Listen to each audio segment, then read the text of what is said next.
Okay, तो हम लोगों ने लास्ट क्लास में एक्चुअली ये वाला पार्ट देख रहे थे ना। तो जैसे हमने ये अभी तक कवर किया है इसमें कि ये क्या होता है ना। यहाँ वाला पार्ट, इतना पार्ट हमने अभी लास्ट क्लास तक डिस्कस किया था। इसमें अलजेब्रा ऑफ इवेंट में ये भी है कि अगर मैं बात करूँ तुमसे, जैसे अलजेब्रा ऑफ इवेंट था ना सिग्मा फील्ड, तो मैं थोड़ा इसका प्रॉपर्टी बता देता हूँ फिर आगे बढ़ते हैं। तो जैसे हम लोगों ने लिखा था, सो सिग्मा फील्ड का डेफिनेशन हमने लिखा था, सबको याद ही होगा। आगे जैसे प्रॉपर्टी क्या था, हमने देखा था कि लाइक अगर तुम टू सेट चूज करोगे सिग्मा फिट से, तो सिंपल प्रॉपर्टी क्या थी, सिंपली ये थी ना कि फाई तो होगा ही जी में, सिग्मा फिट अगर जी को बोलता हूं मैं,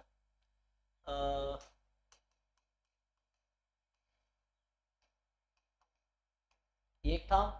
दूसरी प्रॉपर्टी थी कि अगर ई जी में है तो ई कॉम्प्लीमेंट भी जी में होगा। और तीसरी प्रॉपर्टी ये थी काउंटेबल यूनियन। तो काउंटेबल यूनियन का मतलब यहाँ पे हालांकि ये है कि if you select two set from G, so उसका यूनियन जी में आएगा। If you select three set from G, तो उसका यूनियन भी जी में होगा। चार सेट, पांच सेट इस तरह सेलेक्ट करोगे तो वो जी में होगा। काउंटेबली मैनी सेलेक्ट करोगे वो भी जी में ही होगा। तो यहाँ ये मतलब था कि like E1 E2 as many sets if they are in G, so इन सब का जो यूनियन होगा, ये प्रॉपर्टी थी। आगे अगर मैं थ्योरम लिखूं, सो थ्योरम ये है। सर इसमें अगर कोई यूनियन ले लेंगे तो सर वो भी एग्जिस्ट करना चाहिए ना जी। क्या ले लेंगे? सारे इवेंट्स का यूनियन एक साथ ले लेंगे तो वो भी एग्जिस्ट करना चाहिए जी। जी जी जी तो सर अगर कोई इवेंट ओमेगा एग्जिस्ट कर रहा है तो सर उसके साथ तो कुछ भी यूनियन लेंगे तो ओमेगा ही आ जाएगा। जी जी। तो सर वो तो फिर सेकंड हो ही जाएगा। नहीं नहीं, कोई दूसरा का दो, मैं जरूर जरूर हर बार ओमेगा लूंगा। हमने क्या कहा था आपको, you choose any two, any three, any four सबका। तो ये तो तुम एक एक कंडीशन बता रहे हो ना, ऐसे बहुत सारे कंडीशन, वो सारे सेटिस्फाई होने चाहिए। अरे भाई तुम सिग्मा मान लो ए और बी चूज किया, तो ए यूनियन भी तो उसमें होना चाहिए। फिर तो तुमने कहा कि अगर हो जाएगा तो, अरे सिर्फ एक कंडीशन थोड़ी है, जितने भी पॉसिबल कॉम्बिनेशन है सबका यूनियन उसमें होने चाहिए। ऑल, ये चीज है। एक तो एक हो जाएगा तो सिग्मा फिल थोड़ी हो जाएगा। ये जो भी है उन सबका यूनियन होने चाहिए। तो सर सबका एक साथ तो ले सकते हैं ना, बहुत यूनियन करके देख लें। जी जी। अरे भैया टाइम बचाने का थोड़ी होता है, मान लो कंडीशन बहुत सारा, तुम एक ही कंडीशन ले रहे हो, सबका यूनियन ले ले हो गया उसमें, तो सिग्मा फिल थोड़ी हो गया वो। मैं कह रहा हूँ taken two at a time, taken three at a time, taken four at a time. तो जितने भी पॉसिबल कॉम्बिनेशन, टाइम बचाओगे तो एग्जाम थोड़ी निकलेगा तुम्हारा। तुम टाइम बचाने के चक्कर में कंडीशन थोड़ी छोड़ दोगे। हमें तुम्हें चीजें समझ ही नहीं आ रही मैं जो बोलना चाह रहा हूँ। तुम, अरे भाई ये है कि अगर मैं कोई भी दो सेट सेलेक्ट करूंगा उसका यूनियन उसमें होना चाहिए। तुम वो सिग्मा फील्ड भी वो एक्सेप्ट हो सकता है, सॉरी सैंपल स्पेस भी हो सकता है, कोई दूसरा भी हो सकता है। चलो तुमने प्रैक्टिस नहीं किया ढंग से क्वेश्चंस, तुम्हें समझ ही नहीं आ रहा चीजें, मुझे लग रहा है। कोई एग्जांपल बताओ, तुमने डिफरेंट एग्जांपल्स ट्राई किए हैं जैसे अगर बना के, या मैंने जो कराया वो तुम्हें समझ आया कैसे सिग्मा बिल्ड है या नहीं है? हाँ सर जो आपने करवाया था सर उसी से किया था। हाँ तो उसमें, उसमें क्या हमने, तुमने तुम्हें एक्चुअली एक कंडीशन समझ नहीं आ रहा ठीक से। अगर कोई सेट सिग्मा फील्ड है तो चाहे मैं कोई भी दो सेट उठा लूं उसमें से, अब वो जरूर थोड़ी सैंपल स्पेस हो, सैंपल स्पेस नहीं भी हो सकता है, हो भी सकता है। तो ऐसे जितने भी पॉसिबल कॉम्बिनेशन वो सब उसमें होने चाहिए, ये कहना चाह रहा है। मैं अगर सिर्फ दो सेट सेलेक्ट करता हूं, suppose I take only two, तो ये दोनों का यूनियन उसमें होना चाहिए। इफ आई टेक थ्री, तो तुम्हारे लिए ऐसा लिखना पड़ेगा मुझे, देन इन तीनों का यूनियन उसमें होना चाहिए। ये तो समझ पे है। अगर मैं चार सेट सेलेक्ट करूंगा उसमें से, तो उन चारों का यूनियन होना चाहिए उसमें।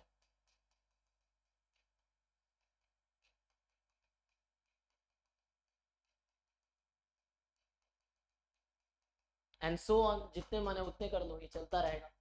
ठीक है, ये तुम्हें समझ आया ये? तो क्या कंफ्यूजन क्रिएट करते हो तुम?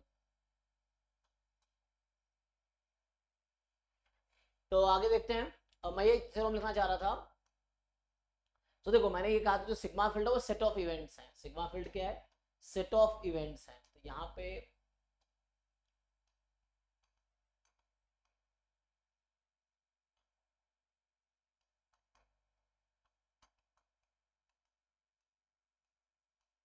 मतलब जो भी एलिमेंट सिग्मा फील्ड में बिलोंग करेगा वो इवेंट होगा।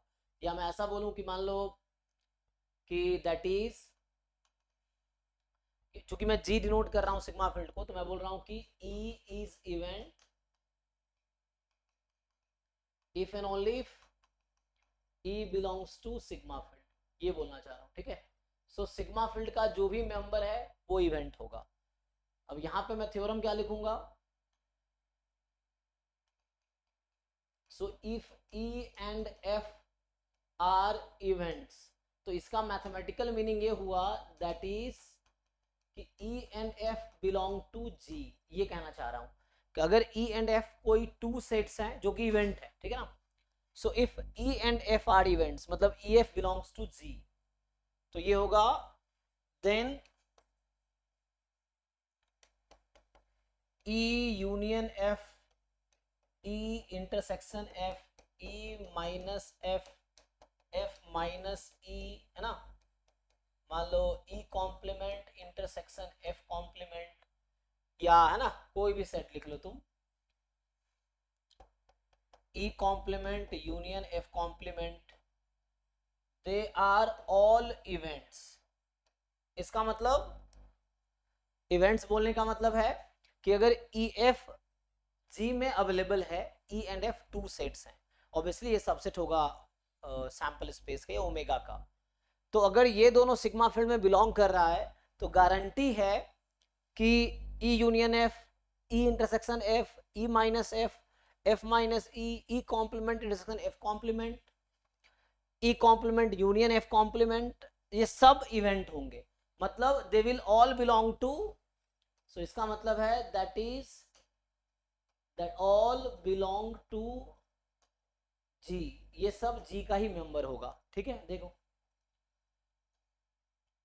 किसी को डाउट है इसमें, जैसे एग्जांपल एक दे देता हूं मैं, सो लेट्स से मैं आपको एक एग्जांपल देता हूं, सो हमने ओमेगा लिया जैसे अ डाई इज रोल्ड, एक डाई को अगर रोल करेंगे सो ये आपका set of all possible outcomes है, ठीक है, ये set of all possible outcomes है। अब सिग्मा फील्ड अगर आप कंस्ट्रक्ट करेंगे तो ये आएगा 5, मान लो मैं लिख देता हूँ सेट कंटेनिंग 1 2 3 4 5, अच्छा इसमें 8 आ जाएगा, ठीक है, चलो कोई बात नहीं। तो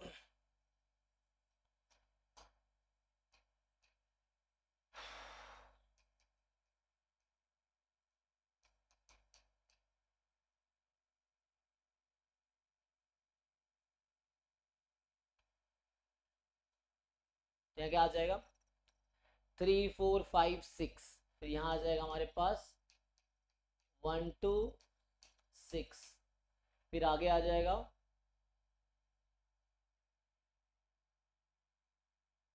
इंटरसेक्शन ले लो उन दोनों का, सो 3 4, 3 4 का कॉम्प्लीमेंट है 1 2 5 6 एंड और ये ओमेगा, चेक करो ये सिग्मा फील्ड है,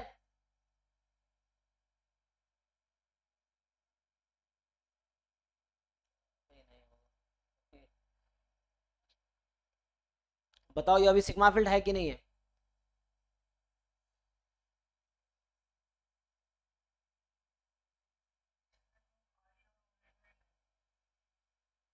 फाई और ओमेगा नहीं दिख रहा है, कौन बोल रहा है ये,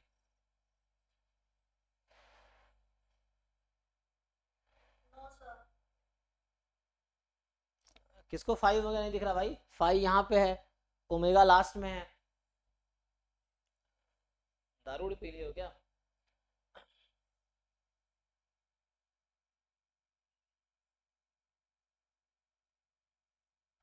देखो ठीक है, फाई भी है ओमेगा भी है, लेकिन फिर भी ये सिग्मा फील्ड नहीं है, ठीक है ना, तो ये तो नहीं है सिग्मा फील्ड। मैं सिग्मा फील्ड कंस्ट्रक्ट करता हूँ तो हम लोग क्या करते हैं, एक मैं छोटा सा एग्जांपल लेता हूँ, तो इतने ज़्यादा लेने के बजाय मैं एक छोटा सा, है ना, ये सिग्मा फील्ड नहीं, मैं दूसरा लिख देता हूँ, चलो, तो ये G1 है जैसे, this is not a sigma field. अब क्वेश्चन है कि ये सिग्मा फील्ड क्यों नहीं है,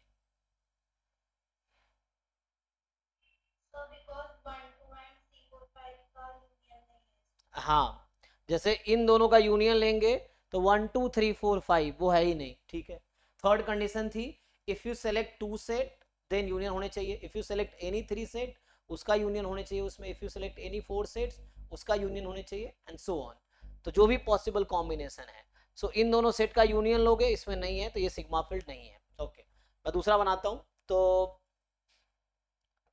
G2 आपके पास है, जैसे मैं ये बनाता हूँ 1 2, यहाँ में लिख रहा था 3 4 5 6 ले लिया. चलो अब यहाँ पे ले लिया हमने ओमेगा. क्या ये सिग्मा फील्ड है?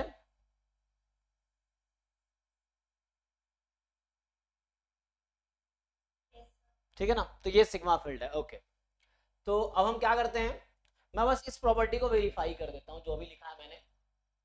तो ये G2 हमारा सिग्मा फील्ड है. तो इसमें से कोई भी 2 सेट तुम सेलेक्ट कर सकते हो. You can select any 2 sets. So अभी के लिए मान लो मैं यही दोनों सेट सेलेक्ट कर लेता हूँ. सो E1 मेरे पास मान लो मैं ऐसा ले लेता हूँ 1 2 को, और E2 को तुम ले लो 3 4 5 6. अब तुम चेक करो, अगर कोई भी सिग्मा फील्ड बनाओगे जो सिग्मा फील्ड होगा तुम चेक कर सकते हो. तुम खुद से डिफरेंट सिग्मा फील्ड कंस्ट्रक्ट करने की कोशिश करो और तुम वेरीफाई कर सकते हो कि अगर EF उसमें बिलोंग कर रहा है. मान लो EF या E1 E2 के बजाय मैं EF ही लिख देता हूँ. तो ये E है और ये F है suppose. So this is E and this is F. सो अब आप देखोगे इसमें होगा क्या कि E यूनियन F जो कि पूरा सैंपल है ये हमेशा बिलोंग कर रहा होगा. तो EF बिलोंग कर रहा है G2 में. तो देखो E यूनियन F भी G2 में है. E इंटरसेक्शन F, तो यहाँ तो फाई ही आ गया. E माइनस F ये भी फाई आ जाएगा. F माइनस E ये भी फाई आ जाएगा. तो मतलब जो भी सिग्मा फील्ड होगा, यहाँ मैंने ऐसा एग्जांपल लिया है कि ये फाई आ रहा है, तो दूसरा सिग्मा फील्ड बनाओगे तो जरूरी नहीं है कि फाई ही आएगा. इस एग्जांपल में ऐसा हो रहा है. तो मैं बोल रहा हूँ कि अगर कोई सिग्मा फील्ड है और EF अगर उस सिग्मा फील्ड में बिलोंग कर रहा है तो E union F, E intersection F, E minus F, F minus E सब उस सेट में होगा. इवन है ना, जैसे E कॉम्प्लीमेंट यहाँ लिखोगे तो F का इक्वल हो जाएगा. F कॉम्प्लीमेंट लिखोगे E हो जाएगा. जैसे E complement union F complement लिखोगे तो भी ओमेगा आ जाएगा. E complement intersection F complement लिखोगे फाई आ जाएगा. और ये सब इसमें है, तुम चेक कर सकते हो. तो ये सब सेट ऑलरेडी सिग्मा फील्ड में होगा. सो अगर G कोई सिग्मा फील्ड है तो अगर तुम कोई भी 2 एलिमेंट चूज करो उसका यूनियन इंटरसेक्शन डिफरेंस सब उसमें होगा. जितने भी अलजेब्रिक ऑपरेशन पॉसिबल है कोई भी ऑपरेशन लो उसमें होगा ही. तो कहने का यहाँ मतलब ये है कि अगर EF इवेंट है तो उसका यूनियन इंटरसेक्शन डिफरेंस मतलब कॉम्प्लीमेंट का यूनियन इंटरसेक्शन सब इवेंट्स होंगे. ये कहने का मतलब है. ठीक है, तो ये अलजेब्रा ऑफ इवेंट की मैं बात कर रहा था actually. So if E and F are event, all these are also events. ठीक है, तो मैं वापस एक मिनट E माइनस, अच्छा मैंने गलत लिख दिया है. एक मिनट रुको. अच्छा एलिमेंट्स ऑफ E, करेक्ट. हाँ मैंने यहाँ पे गलत लिखा है. सो एक बार चेक कर लो E माइनस F क्या होगा. हाँ ये शायद मैंने गलत लिखा है. E माइनस F क्या होता है, elements of E which are not in F. So क्योंकि कॉमन तो कुछ है ही नहीं. हाँ आप सही कह रहे हैं है ना, ये E होगा ये F होगा. ठीक है ना, तो मैंने गलती से फाइल लिख दिया था. देख लो एक बारी. अभी ठीक है, चेक कर लीजिए. तो यहाँ से है ना E माइनस F का मतलब हो गया elements of E which are not in F. So common तो कुछ है ही नहीं तो क्या घटाओगे. ठीक है ना. So still they are in omega है ना, ये sorry G, they are in G2. So जो भी सिग्मा फील्ड होगा उसमें बिलोंग करेगा. तो एक बार चेक कर लेना है ना ये सब. सो वापस मैं आता हूं जहां पे कल हम लोग थे. सो हम लोग कल हमने डिस्कस किया था क्लासिकल डेफिनेशन ऑफ प्रोबेबिलिटी है ना. सो हमने डिस्कस किया था क्लासिकल डेफिनेशन ऑफ, तो हमने डिस्कस किया था क्लासिकल डेफिनेशन ऑफ प्रोबेबिलिटी. तो सिंपल वही फॉर्मूला है जो हम बचपन से यूज करते आ रहे हैं, number of favourable outcome upon total number of outcomes. So ये फॉर्मूला अभी भी यूज करेंगे, बट इस फॉर्मूले का यूज करने से पहले आपको ध्यान रखना पड़ेगा कि सैंपल स्पेस में फाइनाइट नंबर ऑफ एलिमेंट होने चाहिए एंड सैंपल स्पेस के आउटकम्स इक्वली लाइकली होने चाहिए. तब जाके ये फॉर्मूला यूज करेंगे जो जिसका नाम है क्लासिकल डेफिनेशन, या आप है ना रिलेटिव फ्रीक्वेंसी के नाम से भी जानते हो. अभी हम डिस्कस करेंगे एक्सियोमेट्रिक डेफिनेशन. तो दूसरा डेफिनेशन है एक्सियोमेट्रिक definition of probability.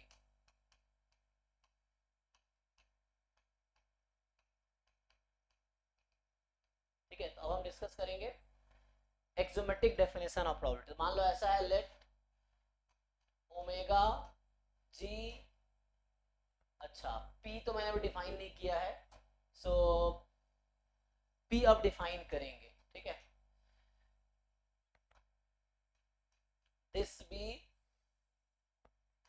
Sample space, sample space है ना, अगर नॉन ट्रिवियल सिग्मा फील्ड है तो ऐसे लिखेंगे, अदरवाइज ओमेगा ही सैंपल स्पेस हो जाएगा। So this be a sample space. So बताओ प्रोबेबिलिटी फंक्शन की डेफिनेशन क्या होगी, how do you define probability? एक ज्योमेट्रिक डेफिनेशन याद है किसी को, क्या होता है एक ज्योमेट्रिक डेफिनेशन प्रोबेबिलिटी की?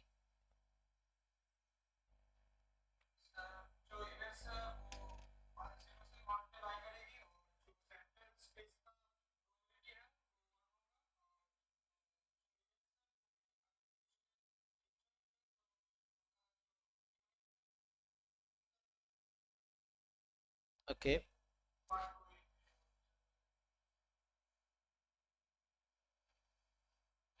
तो प्रोबेबिलिटी एक फंक्शन है, राइट? तो प्रोबेबिलिटी एक फंक्शन है, तो उसका डोमेन क्या होता है? प्रोबेबिलिटी एक फंक्शन है, सो प्रोबेबिलिटी सिग्मा, फिर यहाँ क्या होगा सिंपली कि अ फंक्शन p जो कि सिग्मा फील्ड जो मैंने यहाँ पे g लिया है, G201,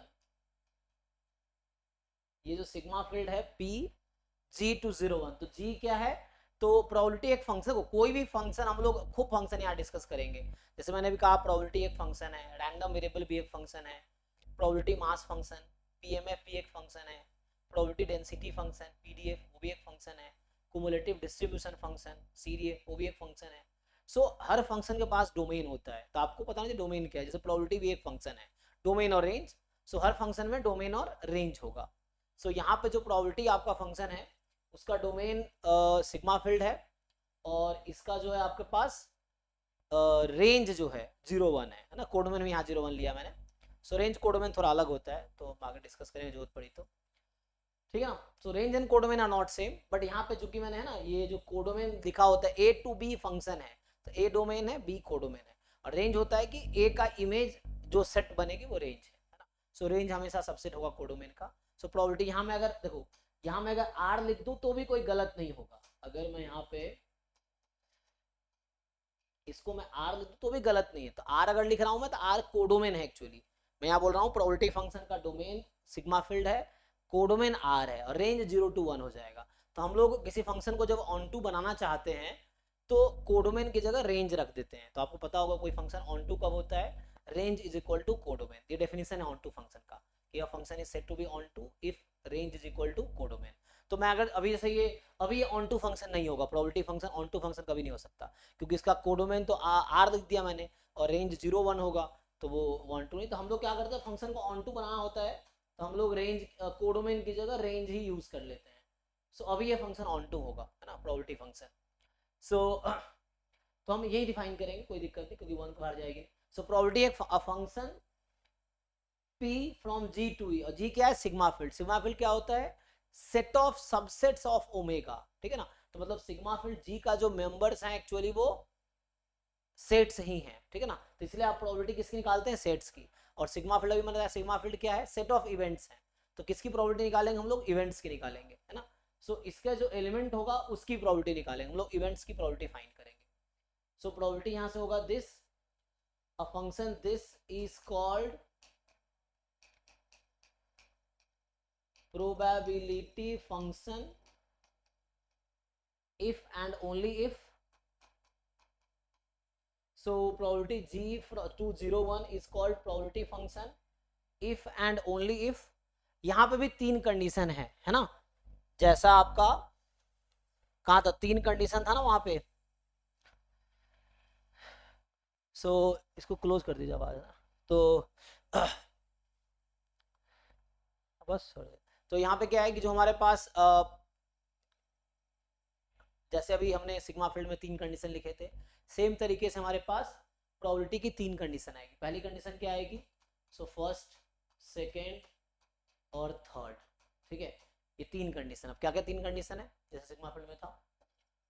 सो पहली कंडीशन है कि probability of E will be more than equal to 0 for all E belongs to G. So G का कोई भी एलिमेंट ले ले तो जी के जो एलिमेंट्स हैं उसी को हम इवेंट बोलेंगे। तो हर इवेंट की प्रोबेबिलिटी 0 या 0 से ज़्यादा होगी, है ना। ये पहली कंडीशन है। दूसरी कंडीशन, अगर आप ओमेगा की प्रोबेबिलिटी निकालोगे तो एग्जैक्टली 1 आएगी, है ना। जो ओमेगा है, set of all possible outcomes हैं, उसकी प्रोबेबिलिटी हमेशा 1 आएगी। तीसरी कंडीशन है कि if E1 E2 dot dot dot dot dot इस तरह चल रहा है, they are pairwise disjoint events. तो जब भी मैं इवेंट्स बोल रहा हूं इसका मतलब है कि ये सिग्मा फील्ड का मेंबर है। जब भी मैं इवेंट्स लिख रहा हूं इसका मतलब है सिग्मा फील्ड का मेंबर है। So if E1 E2 dot dot dot, यहाँ रुका नहीं मैं ना, तो there may be countably many element. So E1 E2 dot dot dot they are pairwise disjoint event. अब यहाँ एक वर्ड है पेयर वाइज डिसजॉइंट जो मुझे डिफाइन करना पड़ेगा अभी, तो मैं डिफाइन करता हूँ। तो ये कहता है कि then probability of E1 union E2 union E3 union, this will be equal to probability of E1 plus probability of E2 and so on। ठीक है, तो ये चलता रहेगा, इस सेट का यूनियन उसके इक्वल हो जाएगा। तो मतलब देखो इक्वलिटी लगाया हमने कि अगर ये पेयर वाइज डिसजॉइंट है तो यूनियन की प्रोबेबिलिटी सम की प्रोबेबिलिटी के इक्वल हो जाएगी। इसी को मैं अगर थोड़ा शॉर्ट में लिखूं तो ऐसा लिखते हैं हम लोग, that is so probability of union of ei's I from 1 to infinity is equal to sum of probability of ei's I from 1 to infinity। ठीक है, सो ये आ जाएगा। सो ये प्रोबेबिलिटी का डेफिनेशन है और इसको बोलते हैं एक्सोमेट्रिक डेफिनेशन। ठीक है, सो जो कल हमने 2 क्वेश्चंस लिखे थे, मैंने कहा था वो क्लासिकल डेफिनेशन से आंसर नहीं आएगा, तो उसका आंसर एक्सोमेट्रिक डेफिनेशन से आ जाएगा। इसमें किसी को कंफ्यूजन है तो पूछो। ये डेफिनेशन है, डेफिनेशन तुम्हें समझना होता है, याद रखना होता है। Definition is like introduction to something. So ये डेफिनेशन है एक्सोमेट्रिक। कोई पूछता है what is the axiomatic definition of probability. So probability एक फंक्शन है जिसका डोमेन सिग्मा फील्ड है, रेंज 0 1 है, और वो ये 3 कंडीशन को सेटिस्फाई करेगी, है ना। तब हम बोलेंगे कि वो जो पी फंक्शन है वो प्रोबेबिलिटी फंक्शन है एक्चुअली, सो वो प्रोबेबिलिटी है। अब मैं यहाँ थोड़ा सा, ये वर्ड आ गया एक्चुअली पेयर वाइज डिसजॉइंट, तो मैं थोड़ा सा इसको डिफाइन कर देता हूँ। सो इसमें 2 तरह के वर्ड आएंगे, पेयर वाइज डिसजॉइंट और एक आएगा mutually disjoint.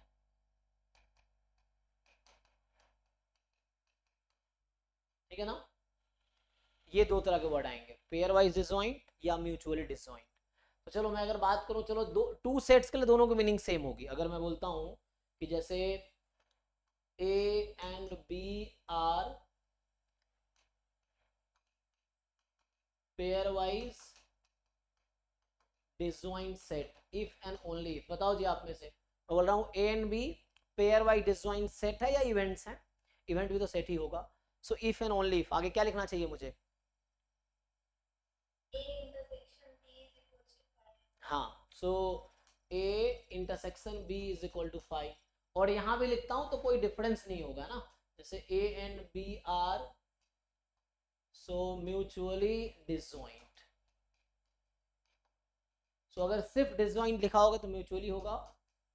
If and only if, यहाँ क्या आएगा? यहाँ भी सेम आएगा, A intersection B is equal to 5। तो मतलब अगर ओनली 2 सेट्स हैं या 2 इवेंट्स हैं तो उसके लिए दोनों की मीनिंग सेम है, कोई डिफरेंस नहीं है 2 सेट्स के लिए। बट डिफरेंस कब आएगी? जब 3 सेट्स हो जाएगा। मान लो ऐसा लिखता हूं मैं कि A B and C are pairwise disjoint if and only if. अब बताइए क्या क्या कंडीशन आएगी?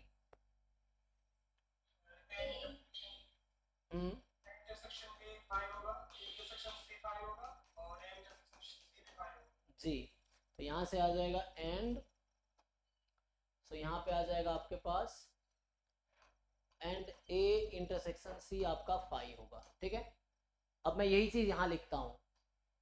सो A B and C are mutually disjoint if and only if. बताइए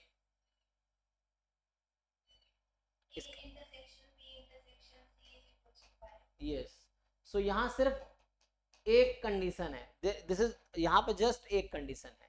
सो हम बोलेंगे कि तीन सेट म्यूचुअली डिसजॉइंट है तो इनका इंटरसेक्शन फाई हो जाएगा। ध्यान रखना हम म्यूचुअली डिसजॉइंट की बात कर रहे हैं यहाँ पे। डिसजॉइंट का एक दूसरा नाम म्यूचुअली एक्सक्लूसिव भी है, आपने बॉर्डर बुक में देखा होगा कि सेट्स आर म्यूचुअली एक्सक्लूसिव।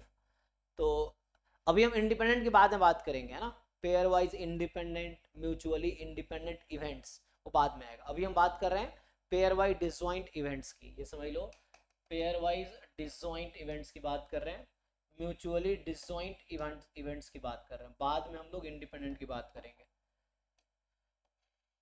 ठीक है, तो ये हम लोग इसकी बात कर रहे हैं।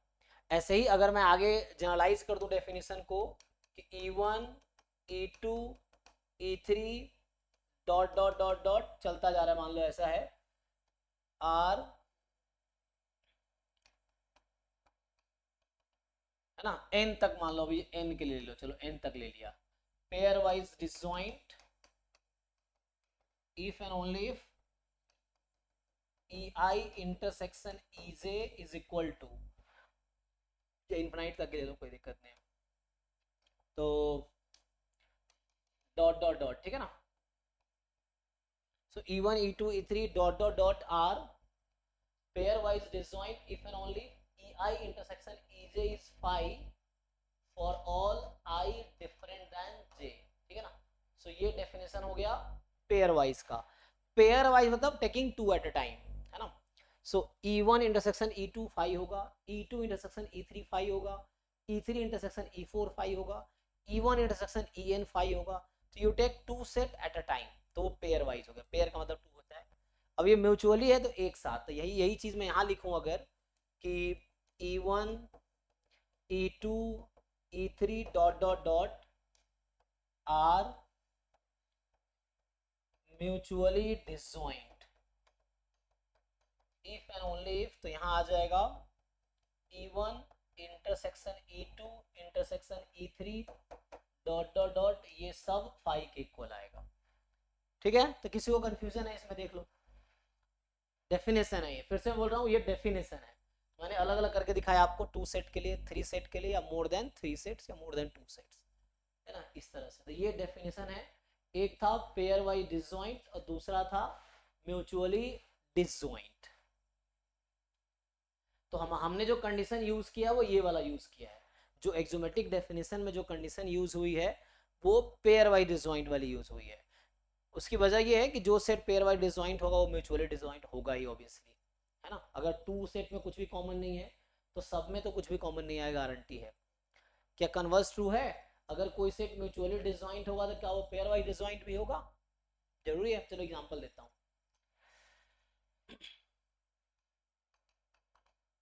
तो ए जैसे है मेरे पास 1 2, बी है मेरे पास 2 3 और सी है मेरे पास 3 4 या 3 1।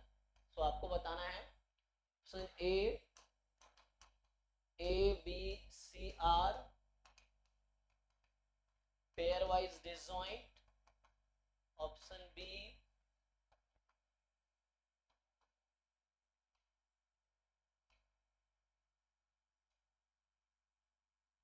सो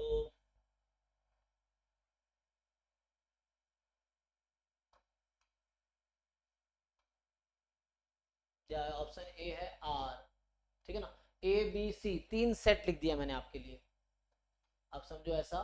सो हमने 3 सेट जस्ट लिख दिया, आप सैंपल स्पेस चाहो तो ऐसा ले लो 1 से लेके 6 तक, ये आपका सैंपल स्पेस है। तो ये सबसेट है इसका, तो इवेंट्स है अभी।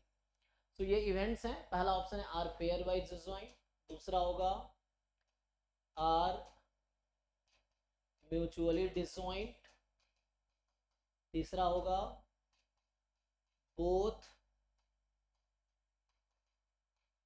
Pair wise and mutually disjoint, and चौथा होगा neither pair wise not mutually.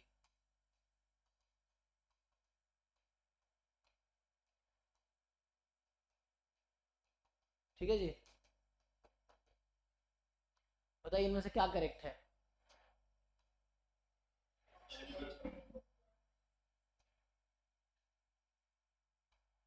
ए,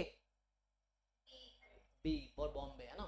तो सिंपली आप कंडीशन चेक करेंगे क्या हो रहा है ना। तो हम लोग क्या करेंगे, अगर हम इसका सॉल्यूशन लिखेंगे जब, वी कैन राइट कि यहाँ पे मैं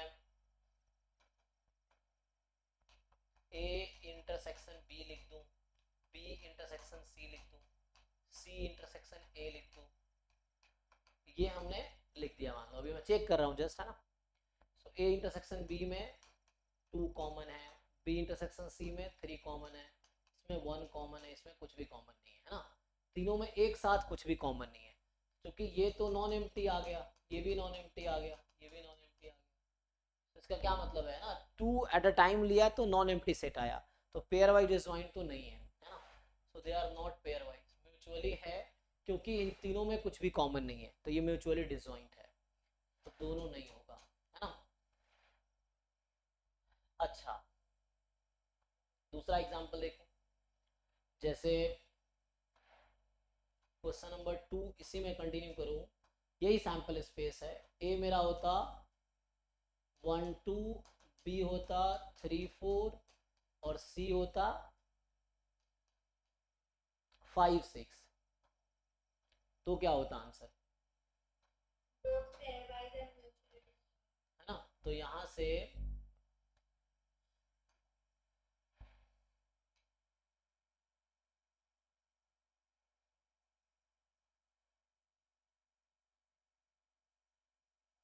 तो ये आपका जैसे ए है, बी है, सी है, डी है, ठीक, A B C D. So actually ये पेयर वाइज भी है, म्यूचुअली भी है, और दोनों है ना, एक आध दोनों, ठीक है। सो ये एक ऐसा एग्जांपल है, यहाँ आप अगर ए इंटरसेक्शन बी निकालोगे तो भी 5 आएगा, बी इंटरसेक्शन सी भी 5 है, सी इंटरसेक्शन ए भी 5 है।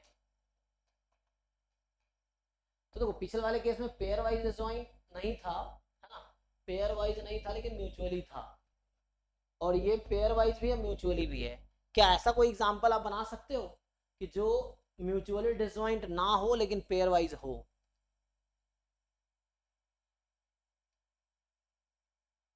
क्या ऐसा कोई एग्जांपल हो सकता है कि जहां पे, है ना, म्यूचुअली डिसजॉइंट ना हो लेकिन पेयर वाइज डिसजॉइंट हो जाए, ऐसा हो सकता है? ऐसा नहीं होगा, है ना, सही है। तो ये थ्योरम है एक्चुअली, रिजल्ट ये है यहाँ पे। एक थ्योरम है,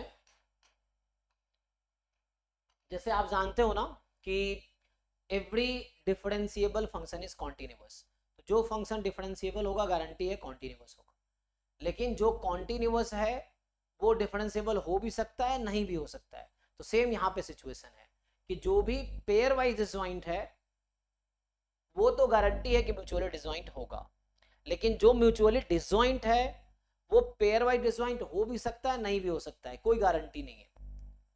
मैं क्या बोलना चाह रहा हूं, देखो,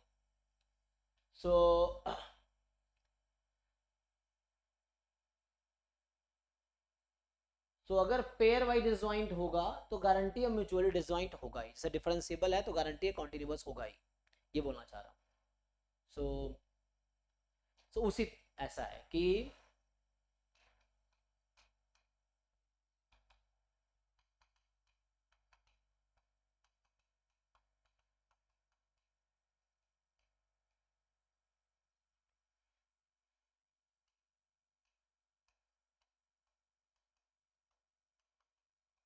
और ध्यान रखना मैं डिसजॉइंट की बात कर रहा हूँ, इंडिपेंडेंट बाद में आएगा, इंडिपेंडेंट में उल्टा थ्योरम है। Pairwise disjoint events are also mutually disjoint events, ठीक है, ये हो जाएगा।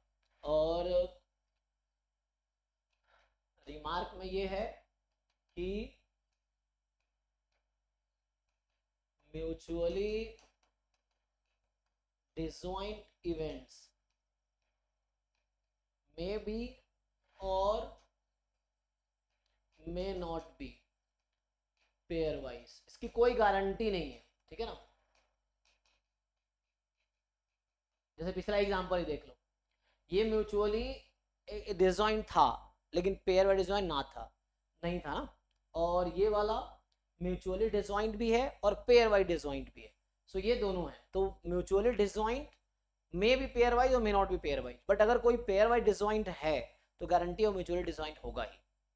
उसका तुम लॉजिक समझ लो, लॉजिक में फिर से कह रहा हूँ यही कि अगर टू सेट में एम्प्टी आ गया तो यहाँ टू सेट का ही एम्प्टी आ गया, तो empty set intersection something empty ही आएगा, तो ये गारंटी है इसीलिए। ठीक है ना, तो ये आपका डिसजॉइंट की थोड़ी बहुत मैंने बैकग्राउंड बता दिया। अब आगे बढ़ते हैं, तो हम यहाँ पे आते हैं। तो यहाँ ये कह रहा था कि पेयर वाइज डिसजॉइंट अजम्पशन है कि जो भी E1 E2 En बना रहे हो पेयर वाइज डिसजॉइंट है, तो यूनियन जो होगा इसके इक्वल होगा। इसका कुछ मैं आपको एप्लीकेशन बता देता हूँ कैसे यूज करेंगे इसको, है ना।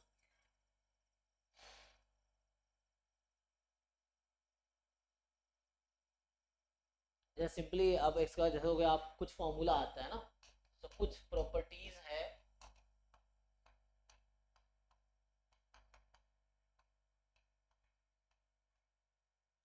Properties of probability function. तो जैसे ये है, पहला मैं लिखूं अगर, एक तो कोई भी इवेंट ले लो, है ना, ये तो 0 1 के बीच होगी, ये हम पहले से ही जानते हैं। For all E belongs to sigma field, और सिग्मा फील्ड अगर पावर सेट है ओमेगा का, तो for all E subset of omega. अच्छा, दूसरा क्या है कि जैसे आप प्रोबेबिलिटी ऑफ E कॉम्प्लीमेंट किसके इक्वल होता है, वो सबको पता होगा, ये तो आसान है ना। सो 1 माइनस PE। अगर मान लो मुझे इसको प्रूफ करना है, तो कैसे प्रूफ करेंगे, कोई आइडिया बताओ। अगर इसे हमें प्रूफ करना, मान लीजिए ये आपका सैंपल स्पेस है ओमेगा, और इसके अंदर एक बॉक्स है, ये A है ना, या E है। सो दिस इज E, तो E कॉम्प्लीमेंट बाहर है, E कॉम्प्लीमेंट बाहर होगा, E कॉम्प्लीमेंट आपका बाहर है, ठीक है।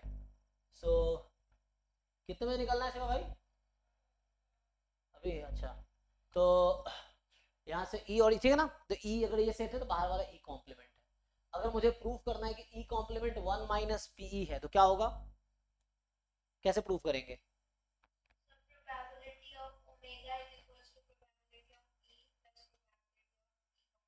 यस, सो यहाँ से सिंपली एक चीज आप नोटिस करेंगे, तो हम लोग जानते हैं कि E कॉम्प्लीमेंट और E का अगर यूनियन लेंगे तो किसके इक्वल आएगा, ओमेगा के इक्वल आएगा।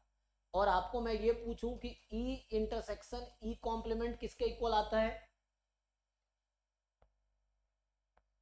ये किसके इक्वल है, ये फाई है, तो मतलब ये पेयर वाइज डिसजॉइंट है ना। E and E bar are disjoint या पेयर वाइज डिसजॉइंट लिख सकते हो। डिसजॉइंट का दूसरा नाम म्यूचुअली एक्सक्लूसिव है, ठीक है ना। एग्जॉस्टिव एक वर्ड आता है, म्यूचुअली एग्जॉस्टिव। तो एग्जॉस्टिव क्या होता है, जिसका यूनियन सैंपल स्पेस के इक्वल आ जाए। जैसे इसी में अगर ऐड कर दूं मैं, जहां पर लिख रहा था, सो यहाँ डेफिनेशन लिख रहा था ना, इसी में एक बार तुम्हारा हो सकता है वर्ड आ जाए एग्जॉस्टिव इवेंट्स, है ना। so एक और वर्ड आ जाएगा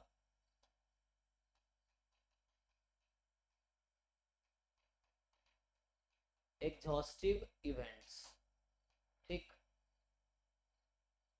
ना। एक तो पेयर वाइज डिसजॉइंट, डिसजॉइंट मतलब म्यूचुअली एक्सक्लूसिव, तो ये आपका एग्जॉस्टिव है या म्यूचुअली एग्जॉस्टिव। इसमें ये होगा कि events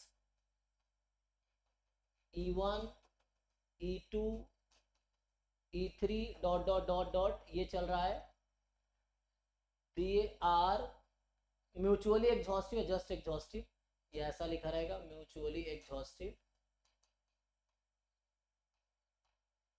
if and only if. क्या होता है, किसी को याद है डेफिनेशन। सो इनको कब बोलेंगे, ये इवेंट्स जो है म्यूचुअली एग्जॉस्टिव होंगे, किस केस में,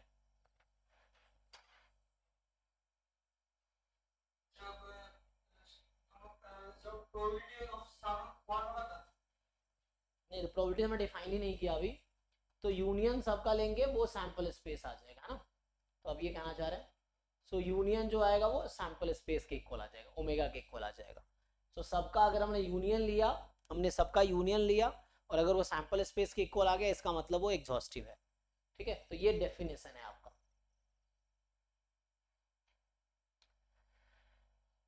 किसी को डाउट है तो पूछ सकता है, ये डेफिनेशन लिख रहा हूँ जस्ट मैं।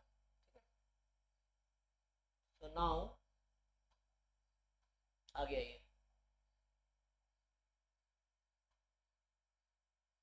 यहाँ पे था मैं इसका प्रूफ लिखना, देखो तो यहाँ बोल रहा हूँ कि ये डिसजॉइंट है, ये डिसजॉइंट है, इनफैक्ट 2 है ना तो पेयर वाइज डिसजॉइंट है। और अभी हमारा जो एक्सोमेट्रिक डेफिनेशन का तीसरा कंडीशन क्या कहता है, एक्सोमेट्रिक डेफिनेशन का थर्ड कंडीशन है कि अगर कोई सेट, अब यहाँ डॉट डॉट डॉट लिखा है, तुम 2 सेट भी कंसिडर कर सकते हो, 3 भी, 4 भी, 5 भी, as many as you want. So अगर ये पेयर वाइज डिसजॉइंट है तो यूनियन की प्रोबेबिलिटी के सम के इक्वल हो जाएगी। सो कहने का ये मतलब है कि अगर मैं एक्सोमेट्रिक डेफिनेशन का तीसरा कंडीशन यूज करूं तो यहाँ पे, तो अगर मैं यहाँ पे प्रोबेबिलिटी लगा दूं, ये आ जाएगा। अब चूंकि E bar and E pairwise disjoint है तो मैं इसको लिख सकता हूं अलग अलग करके, थर्ड कंडीशन ऑफ एक्सोमेट्रिक प्रोबेबिलिटी से। सो पीई, और ये तो 1 सेकेंड कंडीशन एक्सोमेट्रिक डेफिनेशन का है। सो यहां से आ गया हमारे पास, so now this will imply probability of E complement is 1 minus probability of E. तो ये प्रूफ का आइडिया हो गया बेसिक कि आया कैसे। जी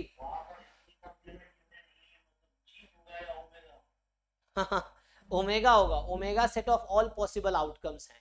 जी क्यों होगा, जी में तो ई जैसे बहुत सारे सेट्स हैं, तो जी इज सेट ऑफ सेट्स है, तो जी क्यों आएगा, ओमेगा आएगा। ठीक है, हाँ। तो ई है ना, हमेशा ए और ए कॉम्प्लीमेंट करने, ये जो है ना, जैसे सेट थ्योरी में जो यूनिवर्सल सेट होता है वो हमारे प्रोबेबिलिटी थ्योरी में सैंपल स्पेस होता है वो, तो यहां से हमारे पास ये आ जाएगा। ऐसे ही कुछ और प्रूफ्स हैं, जैसे फॉर्मूला है, मैं तीसरा फॉर्मूला लिखूं अगर, कि तीसरा फॉर्मूला आएगा probability of E minus F, इसका आप लोग आता है formula, what is the formula of probability of E minus F, ये क्या आएगा। सो ई माइनस एफ का मतलब होता है कि मान लो ये इवेंट ई, ये इवेंट एफ, मैंने लास्ट टाइम भी बताया था आई थिंक, हाँ हाँ यस यस। सो ये जो रेड पोर्शन है ये रिप्रेजेंट कर रहा है ई माइनस एफ या ई इंटरसेक्शन एफ बार, ठीक है ना, एफ बार मतलब कॉम्प्लीमेंट। सो ये ई इंटरसेक्शन एफ बार है, तो इसका प्रोबेबिलिटी का फॉर्मूला क्या आता है, इक्वल टू व्हाट, कोई बताइए।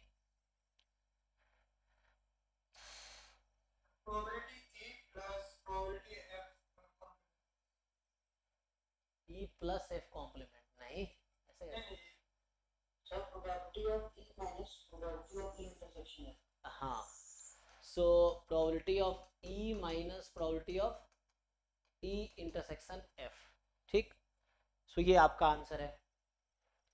सो प्रोबेबिलिटी ऑफ ई माइनस, अब ये आता कैसे, अगर इसका प्रूफ लिखना हो तो कैसे लिखोगे, अगर कोई बोले इसका प्रूफ लिख के बताओ, तो मैं जैसे एक आइडिया, देखो मैं प्रूफ क्यों लिख रहा हूं कि जस्ट जो हमने एक्सोमेट्रिक डेफिनेशन लिखे हैं उससे हम लोग उसके कंडीशंस को यूज करके प्रूफ करेंगे, इसलिए मैं जस्ट प्रूफ तुम्हें बता रहा हूँ कि आता कैसे है ये फॉर्मूला। तो जैसे मैं ई को क्या लिख सकता हूँ, देखो ध्यान से, सो उस सेट को बताओ, ई को मैं क्या लिख सकता हूँ, अगर 2 सेट्स के यूनियन में लिखना है मुझे तो मैं क्या लिख सकता हूँ, ई को as a union of 2 sets. So E is equal to union of which 2 sets, ये फॉर्मूला देख के भी बता सकते हो है ना, कि कौन से 2 सेट का यूनियन ई आएगा।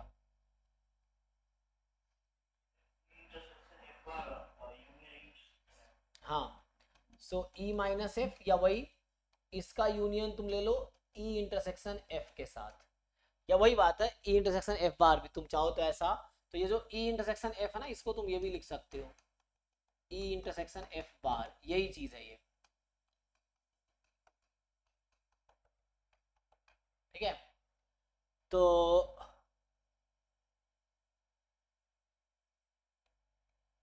ओके यहाँ तक देख लो, तो यहाँ से हम लोग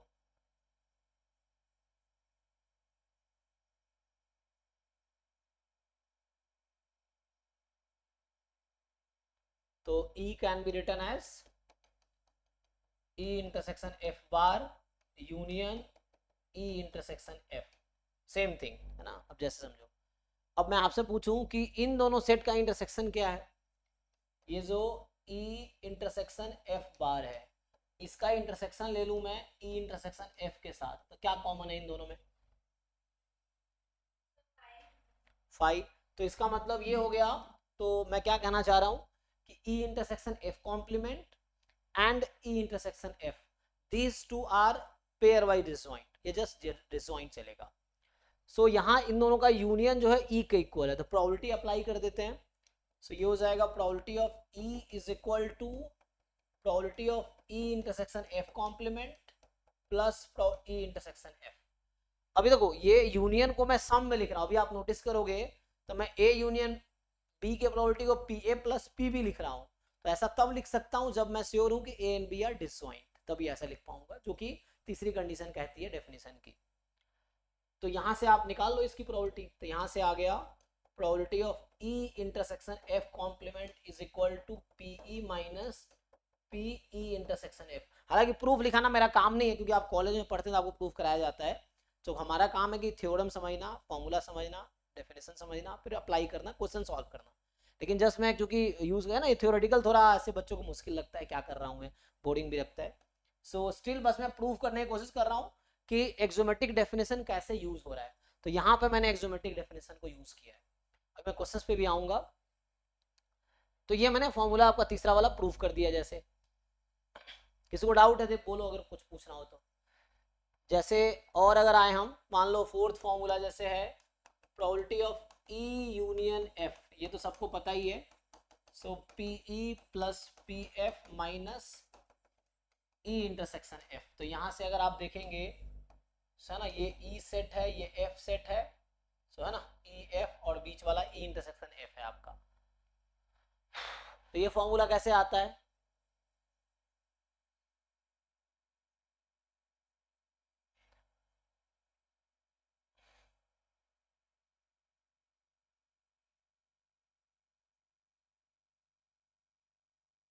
अगर इसको मुझे कोई बोले प्रूफ करो, तो कैसे प्रूफ करेंगे? या जस्ट मुझे एक आइडिया लेना है कैसे प्रूफ करेंगे इसको। सो मैं क्या कर सकता हूँ, ई यूनियन एफ को क्या मैं ऐसा लिख सकता हूँ, ई यूनियन एफ माइनस ई, क्या ऐसा लिख सकते हैं? हाँ या ना, देख के बताओ। ये ई है और ये एफ है, दोनों का यूनियन। सो ई पूरा सेट ले लिया, यूनियन एफ माइनस ई। तो ये वाला जो पार्ट है इसका नाम है एफ माइनस ई। तो ये ओके है। E union F can be written as E union F minus E, check कर लो। और अगर मैं, है ना, तो बात बराबर ही है। तो अगर मैं दो तरफ प्रोबेबिलिटी ऑपरेट कर दूं, सो ई यूनियन एफ, अब ये दोनों डिसजॉइंट सेट है। अगर मैं आपसे पूछूं ई इंटरसेक्शन एफ माइनस ई में क्या कॉमन है, तो ई तो ये वाला सेट है और एफ माइनस ई ये बाहर वाला सेट है जो रेड से मैंने कलर किया है, तो उसमें कुछ भी कॉमन नहीं है। तो ये आपका फाई है एक्चुअली। सो ये एक्चुअली फाई है। तो क्यों चेक कर रहा हूँ फाई है? क्योंकि अगर टू सेट का इंटरसेक्शन फाई है तो ए यूनियन बी की probability P A plus P B हो जाएगी। तो यहाँ से वो एक्सोमेटिक डेफिनेशन से, सो ये हो जाएगा P E plus P F minus E. So यहां से आ गया ई यूनियन एफ की प्रोबेबिलिटी पीई प्लस, और इसका फॉर्मूला मैंने अभी डिराइव किया है पिछले साइड में ना। सो यहाँ पे देखो हमने अभी फॉर्मूला डिराइव किया था इसका, ये वाला third number. So probability of E minus F था P E minus P E intersection F. इसी तरीके से अगर मैं लिखता आगे probability of F minus E, तो ये बन जाता probability of F minus probability of E intersection F या एफ इंटरसेक्शन ई। सो ये बन जाता है, ये फॉर्मूला है जो आपको याद रखना पड़ेगा। तो इसका फॉर्मूला अगर मैं यूज कर लूँ, सो probability of F minus probability of E intersection F. तो अब देखिए प्रूफ हो गया। तो ये इसका प्रूफ था कि कैसे आता है, इस फॉर्मूले को प्रूफ करो। तो ये 3 लाइन में हमने प्रूफ कर दिया इसको। सो ये इसका प्रूफ है कि फॉर्मूला आया कैसे। तो ये तरीका है इसका प्रूफ करने का। ठीक है, थोड़े से और आगे आते हैं। तो एक्सोमेट्रिक डेफिनेशन ये भी कहता है कि कोई मान लो ऐसा है, let omega be set of all possible outcomes, या भी सैंपल स्पेस ले लो, और कोई ए सबसेट है ओमेगा का। इस तरीके से ए में मान लो एलिमेंट है W1 W2 and so on WK। मान लो K नंबर ऑफ एलिमेंट है जहां, है ना, अभी मान लो K है, चलो। और आपसे अगर पूछा जाए कि what is the probability of A, और मैं अगर ऐसा बोलता हूं कि मान लो number of element in omega n है एग्जांपल के लिए, या मैं आपको ऐसा समझाऊं कि ओमेगा मान लो ये एलिमेंट्स हैं W1 W2 up to Wn, और यहाँ K जो है ये less than equal to n है, समझो जरा। सो question is what is probability of A, बताइए आप लोग। हाँ, K बाई एन कब होगा? तो जो K बाई एन हम लिख रहे हैं, this is by classical definition of probability, और ये कब यूज कर सकते हैं हम? हाँ, but we don't know it is equal likely और नॉट, है ना। तो K बाई एन लिखना गलत होगा। अगर हम मान लीजिए K बाई एन लिखते हैं तो ये आंसर गलत होगा। क्यों गलत होगा? क्योंकि यहाँ हमें कहीं बताया नहीं है equal likely. Allow generally coin वाला केस या डाइस वाला केस जहाँ पे नहीं बताया होता है तो इक्वली लाइकली ही लेते हैं, लेकिन यहाँ मैं इन जनरल बताने की कोशिश कर रहा हूँ, तो वैसे जरूरी नहीं कि इन जनरल ये होगा। सो अगर हमें पता है कि इक्वली लाइकली है, देन आई कैन डायरेक्टली, अगर क्वाइन है, जैसे क्वाइन अनबायस्ड क्वाइन है या फेयर डाई है, तो उस केस में ओके है। बट यहाँ पे वी आर नॉट श्योर कि ये जो एलिमेंट्स इक्वली लाइकली, अगर इक्वली लाइकली होता तो K अपॉन एन लिखते। तो यहाँ K अपॉन एन ना लिख के यहाँ मैं बस बताना चाह रहा हूँ how to find the probability using axiomatic definition. तो इसको हम ऐसे करेंगे, हम लोग ईच एलिमेंट की प्रोबेबिलिटी सेपरेटली फाइंड करेंगे। तो इसको लिखेंगे probability of W1 plus W2 and each outcome की प्रोबेबिलिटी हम सेपरेटली फाइंड करेंगे। तो ये मैं कहना चाह रहा हूँ कि we can write like W of I और I फ्रॉम 1 to K, तो ऐसा समझिए।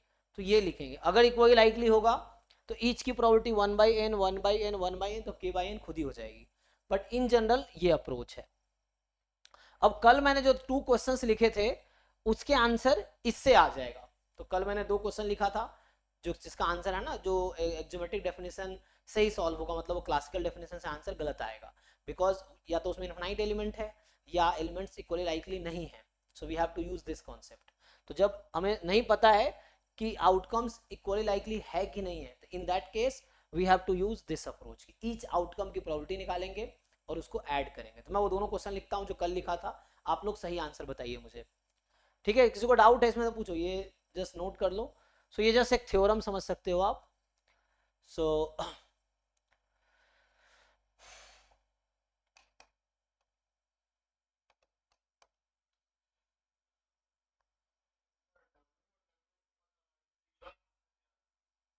हाँ, वो एलिमेंट्स हैं तो ऑब्वियसली वो तो एलिमेंट अलग अलग ही होंगे। जैसे हेड टेल एग्जांपल के लिए, या 1 2 3 4 5 6 सैंपल स्पेस में जो आउटकम्स तो डिफरेंट ही होंगे। सो जैसे अभी आप, मैं बोलता हूं कि, तो वो पहला क्वेश्चन लिखता हूं, उसमें ये था कि अ coin is tossed until head comes up, और तो इसका सैंपल स्पेस आया था H T H, है ना। सो इसका जो सैंपल स्पेस है H T H T T H and so on. E एक इवेंट है जो है H, मान लो T T H H ये है, और आपसे पूछा जाए कि what is probability of E, एक तो ये क्वेश्चन था, तो इसका बताइए आंसर क्या आएगा। एंड जो दूसरा क्वेश्चन है कि एक सैंपल स्पेस मैंने लिखा था last time HH HT T1 T2 T3 T4 T5 T6। सो इसका ये मतलब था कि हेड को टॉस किया, अगर हेड मतलब कॉइन को टॉस किया, हेड आया तो एक कॉइन फिर से टॉस किया, तो ये तो HH HT हो सकता है। अगर पहले कॉइन पर टेल आया तो हमने डाई को रोल किया था, तो ये पॉसिबिलिटी है। तो ये सैंपल स्पेस है। अब आपको मैं यहाँ पे E अगर लिख के दूं कि जैसे एक है HH और T6, तो क्वेश्चन है what is the probability of E,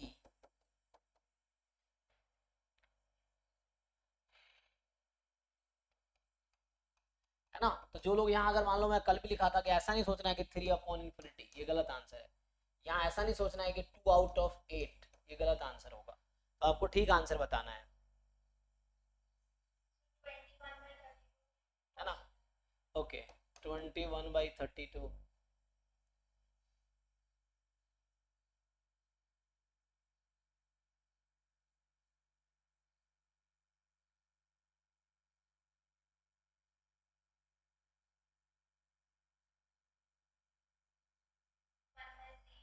है ना। तो इसमें सिंपली आपको क्या करना है, तो देखिए यहाँ मैं सॉल्व करता हूँ। तो इसमें सिंपल मैंने कहा कि जब आउटकम्स इक्वली लाइकली नहीं है, so in that case you have to find the probability separately to each outcomes, ठीक है ना।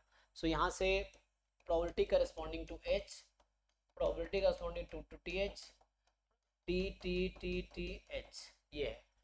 अगर कॉइन को एक बार टॉस कर रहे हैं, हेड आने की प्रोबेबिलिटी 1/2 होगी, तो ये आ जाएगा। अब ये टी टी एच है, इसका मतलब 3 बार टॉस हुआ होगा ना। तो अगर कॉइन को नहीं बोला गया है फेयर है नहीं है, तो फेयर लेंगे, डाइस का भी ऐसे ही है।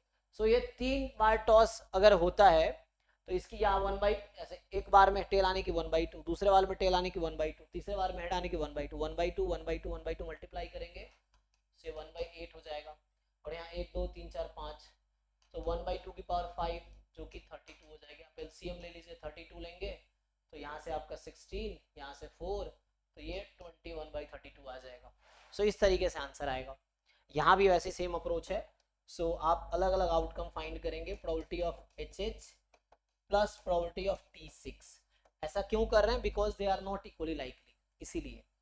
तो HH मतलब पहली बार हेड आने की 1/2 1/2, तो 1/4 हो जाएगी, तो 1/4, और T6 1/2 इंटू 1/6, तो 1/12। इसका एलसीएम ले लेंगे आप, 12 ले लेंगे, तो ये 4/12 जो कि 1/3 आ जाएगी। तो ये ऐसा आंसर होगा, है ना। तो अगर एग्जाम में मान लो ये क्वेश्चन इस तरह का कभी मिल जाए, तो ये भी ऑप्शन लिखा होगा, ये 1/4 था, 2/8, 1/4 भी मिल जाएगा, 1/3 भी मिल जाएगा। तो आपको डिसाइड करना है क्या आंसर आएगा। किस जी,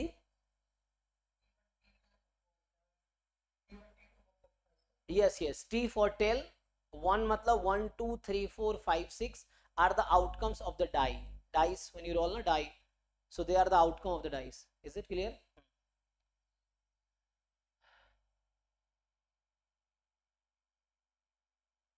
आगे बढ़े। So now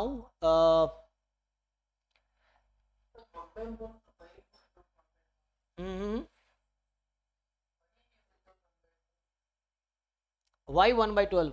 So when you toss a coin, so what is probability of getting tail? Tail, yeah. When you toss a coin, probability of getting tail 1/2. When you roll a die, what is the probability of getting 6? So what is 1/2 into 1/6? Yeah, so I'm just taking product. So so ये 1 2 3 4 5 6 are actually outcome of the dice, and T is the tail, H is the head. अभी हमने discuss किया कि क्या मतलब, अब थोड़ा सा और डिस्कस करता हूँ ना। एक्सोमेट्रिक डेफिनेशन का जो थर्ड कंडीशन है, they are saying that if A and B are disjoint, या मैं बोलूं पेयर वाइज डिसजॉइंट,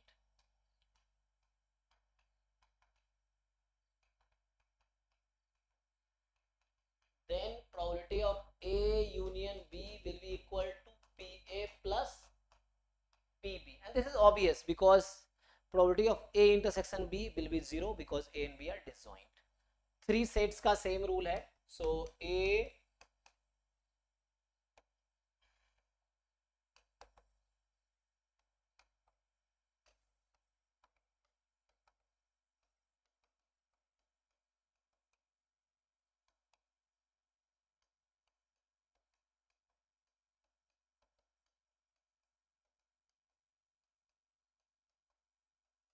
ओके, ये कंडीशन है। Similarly for the fourth set, so हमने लिखा ही था वहां पे, सो इफ E1 E2 ENR, तो ऐसे चलता रहेगा। So this is for the pairwise disjoint. What if they are not pairwise disjoint? तो अगर मैं बाउंड फाइंड करूं suppose,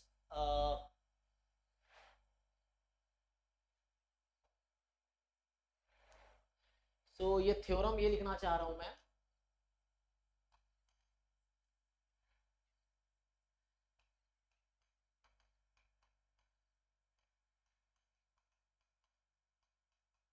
so in general what is the relationship between this number and this number? इन दो number में क्या relation? they will be equal, less than, more than, less than, equal to, more than, equal to. So what is the relation between these two numbers? इस बीच में क्या sign आएगा, question ये, इस बीच में क्या साइन रहेगा?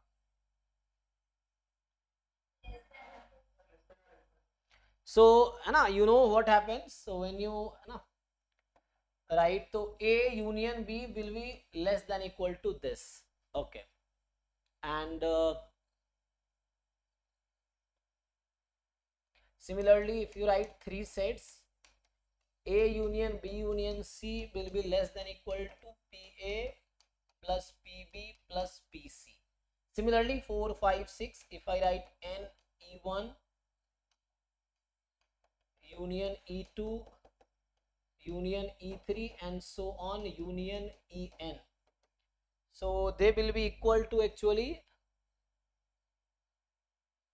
क्या होगा यहाँ से, so it will be equal to probability of E1 plus probability of E2 and probability of En, ठीक है, oh not equal to, less than or equal to, okay, so they will be equal if they are disjoint, but in general if you don't know they are disjoint or not, so union probability will be less than equal to the sum, ठीक है.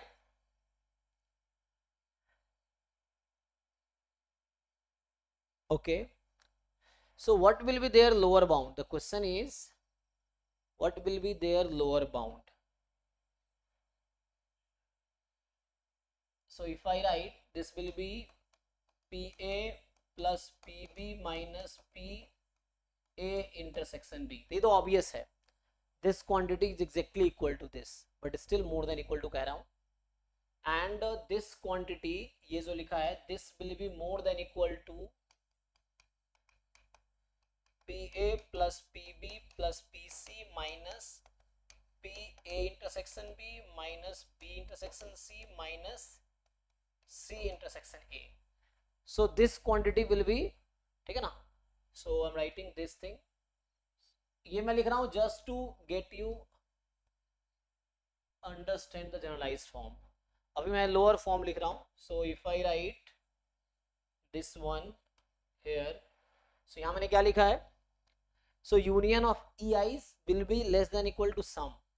अगर मैं इसको लिखता हूँ, so this will be more than equal to probability of E1 plus E2 up to probability of En minus, so taking sum at a time, ये सब कुछ मैं बाउंड्स लिख रहा हूँ, एक्चुअली मैं क्या लिख रहा हूँ, so what is the upper and lower bound of this probability, this is the upper bound and I'm writing lower bound. So इस तरह के ऑप्शंस एग्जाम में आएंगे, चूज द ट्रू स्टेटमेंट, कौन कौन सा ट्रू फॉल्स में ऐसे क्वेश्चंस आते हैं, तो आपको ये समझना पड़ेगा मैं क्या बोलना चाह रहा हूँ. So union less than equal to this, तो यहाँ से आ जाएगा if you take two at a time, so E1 intersection E2 minus E2 intersection E3 and ये चलता रहेगा जो भी पॉसिबल कॉम्बिनेशंस हैं.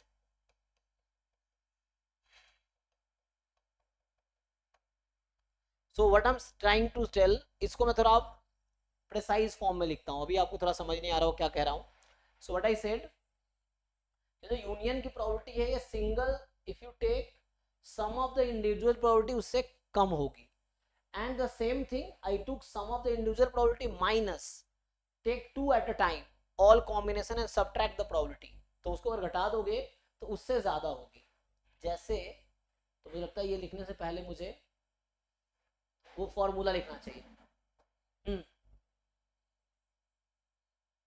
ज्यादा तो होगी मतलब, हाँ जैसे कि आपने लिखा कि PA plus PP minus PA intersection B less equal, less than और मतलब पढ़े तो पढ़े लेस तो होगा, स्ट्रिक्ट क्या लेस, लेस क्या कहना चाह रहे हो, मतलब सर ये लेस किस कंडीशन में लेस होगा, कौन सा ये क्वांटिटी, ये सर ये और इसका अपने लेफ्ट हैंड वाला जो ये है ना सर, नहीं तो इक्वल है ना दोनों,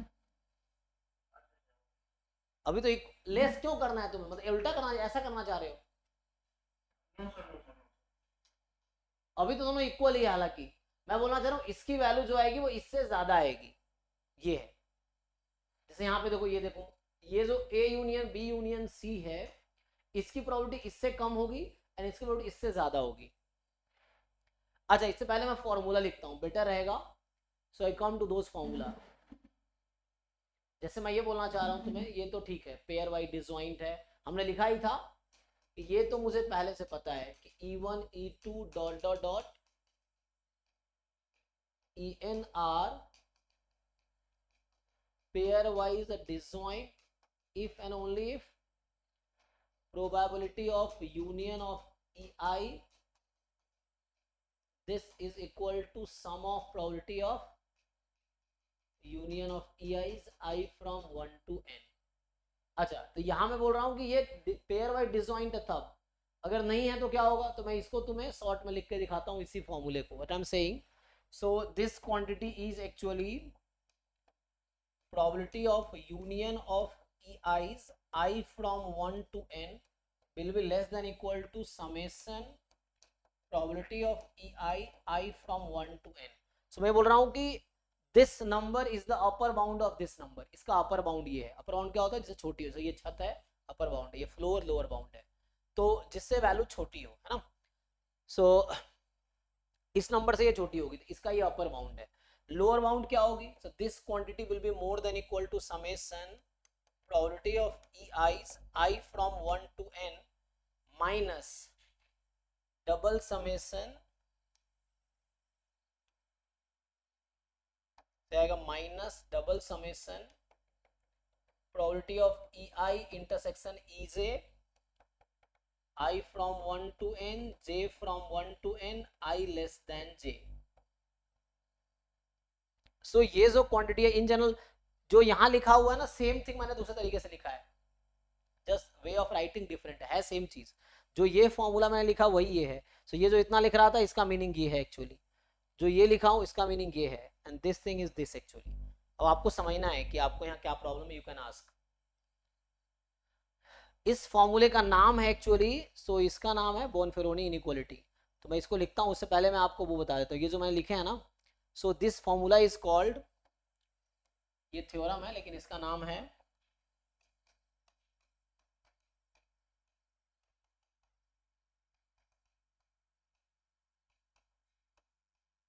बोनफेरोनीज इनइक्वालिटीज, इस फॉर्मूले का नाम है।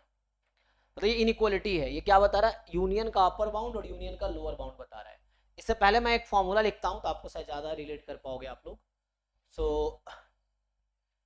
अब आओ यहाँ पे मैं बात करता हूँ। एक फॉर्मूला होता है जिसका नाम है एडिशन फॉर्मूला,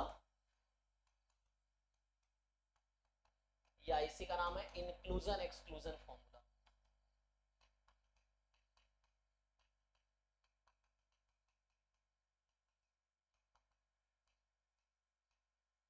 ये है इंक्लूजन एक्सक्लूजन फॉर्मूला, और we call it addition formula. तो ये वही है जो आप लोग जानते हो, probability of A union B, you know P A plus P B minus P A intersection B.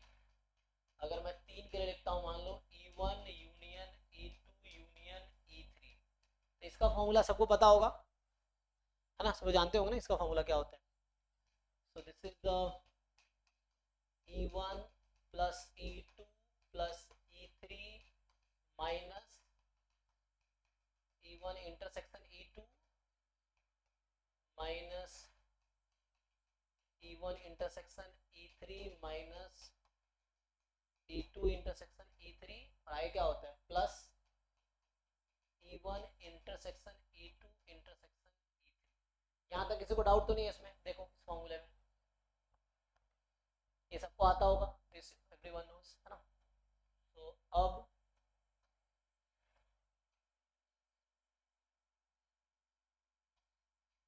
इसको मैं इधर लिख देता हूँ।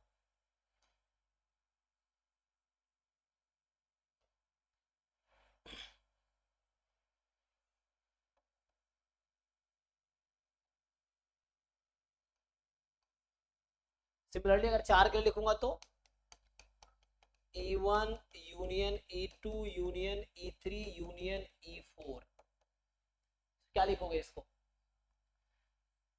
अच्छा, मैं थोड़ा सा इसको शॉर्ट में लिख के दिखाता हूँ इस चीज को। तो ये जो फर्स्ट 3 टर्म्स हैं, अगर इसको मैं कंबाइनली एक साथ लिखूं तो आई कैन राइट दिस।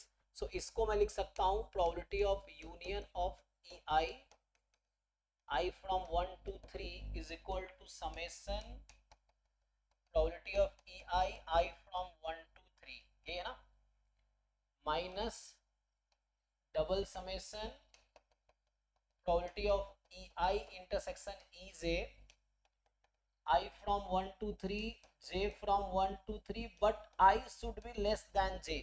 अगर आप ये कंडीशन नहीं लिखोगे then you will be writing E1 intersection E2, फिर एक और टर्म आ जाएगा E2 intersection E1 इसी में. So you have to write I less than J. So whenever you are writing I should be less than J. तो ये हो गया, हमने इस चीज को, ये जो इतने टर्म्स हैं इसको हमने ऐसा लिखा एक्चुअली, ठीक है. अब ये लास्ट में जो लिखा हुआ है प्लस, इसको ऐसा लिख सकता हूँ probability of EI's I from 1 to 3, या मुझे कोई प्रॉब्लम नहीं if you right directly.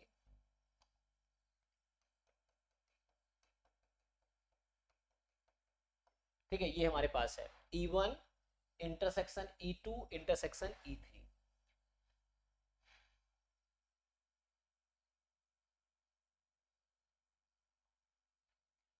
Similarly so मुझे आप लोग बताओ, अगर मैं इसका फॉर्मूला लिखना चाहूँ I from 1 to n तो क्या होगा ये.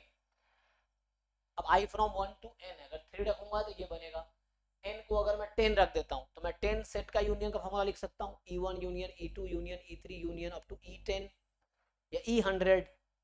तो क्या फॉर्मूला होगा, इसको ओपन करेंगे तो ये होगा summation probability of EI I from 1 to n minus double summation probability of EI intersection EJ I from 1 to n J from 1 to n I less than J. ऐसे ही प्लस 3 सेट्स के साथ 4 sets के साथ चलता रहेगा. Last में क्या आएगा बताओ. तो एक चीज नोटिस करो, यहाँ देखो, जब यहाँ 2 सेट्स का यूनियन है तो यहाँ माइनस है, लास्ट टर्म माइनस है ना. जब 3 सेट्स का यूनियन है तो लास्ट टर्म प्लस है. अगर मैं 4 सेट, हाँ लास्ट टर्म प्लस है. अगर मैं 4 सेट्स का यूनियन लिखता तो लास्ट टर्म माइनस में आता. अगर 5 सेट का यूनियन का फॉर्मूला लिखोगे तो लास्ट टर्म क्या आएगा, प्लस आएगा, है ना, अल्टरनेट चल रहा है मतलब ऐसे. तो यहाँ मुझे क्या लिखना चाहिए लास्ट में, ये लास्ट में होगा n+1 या n-1, आपकी मर्जी है. सो ये आ जाएगा E1 intersection E2 up to intersection EN. Check करो, तो ये इसका फॉर्मूला है. And this formula is called inclusion exclusion formula, जो आप लोग जानते होंगे, जनरलाइज फॉर्म है ये. कुछ पूछना है किसी को तो पूछो. रेडी हो गए, चलते हैं. यार कितना बजा अभी, मैं ड्रॉप कर दूंगा. तो किसी पूछना है इसमें, ठीक है, ये फॉर्मूला ओके है ना. जैसे कई बार इसमें फॉर्मूला आया, मैं चलो एक क्वेश्चन पूछ लेता हूँ तुम लोगों से.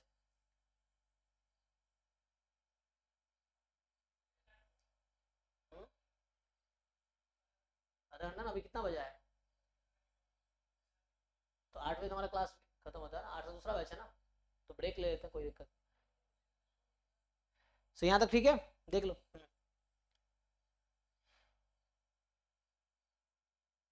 अच्छा एक क्वेश्चन ट्राई करो तो उससे क्लियर हो जाएगा. और ये इसी में बाउंड बता रहा था, देखो मैं क्या कर रहा था यहाँ पे. सो यहाँ जो मैं आपको बाउंड बता रहा था इस क्वांटिटी का, एक्चुअली यहाँ पे क्या हो रहा है कि ये जो प्रोबेबिलिटी है, ये क्वांटिटी इससे छोटी है ना, इससे छोटी है. और अगर आप ये 2 टर्म कंसीडर कर लोगे तो इससे बड़ी हो जाती है. तो कहने का ये मतलब है मेरा, सी है, जब इसको एक्सटेंड करते हैं तो पहला टर्म ये आता है, तो फर्स्ट टर्म जो आता है उससे छोटी होगी. और first term and second term एक साथ लिख दिया हमने उस फॉर्मूले का, तो वो छोटी हो गई इससे. ठीक है ना, ये देखो, तो यही यहाँ पे बाउंड था. So this formula you have to understand, ये आप समझिए क्या है. मैं एक क्वेश्चन लिखता हूँ, अभी आपको समझ आया नहीं पता चल जाएगा ना. एक फॉर्मूला निकालता हूँ, उसमें लिखता हूँ. तो इसका नाम है बोनफेरोनी इनइक्वालिटी. एक और इनइक्वालिटी है, वो भी लिख लो, फिर मैं क्वेश्चन लिखता हूँ. सो एक आएगा आपका बुल्स इनइक्वालिटी, ठीक है ना. तो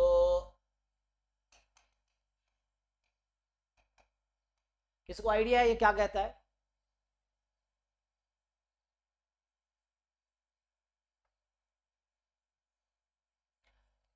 तो इसमें मेनली ये बताएगा आपको कि जो A इंटरसेक्शन B की probability that will be more than equal to 1 minus probability of A complement minus probability of B complement.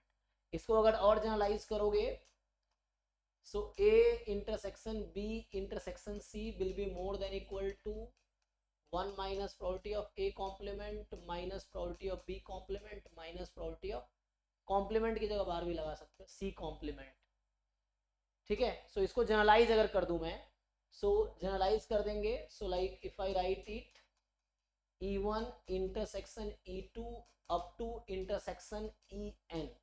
So probability of E1 intersection E2 intersection E3 up to En, this will be more than equal to 1 minus probability E1 complement minus probability of E2 complement minus dot dot dot En complement। इसी को अगर मैं short में लिखूं तो क्या लिख सकता हूं? सो this is actually that is probability of intersection of EI's I from 1 to n। तो ये लिखना और ये लिखना बराबर है, ठीक है। और this will be more than equal to, ये जा आपका आएगा 1 minus summation of probability of EI complement I from 1 to n। कुछ बुक में ये दूसरे फॉर्म में लिखा होगा, भी बता देता हूं क्या होगा। सो अगर इस वाले सेट को मैं यहाँ सिंप्लीफाई कर दूं, सी मैं इसको थोड़ा सिंप्लीफाई करता हूँ क्या आता है।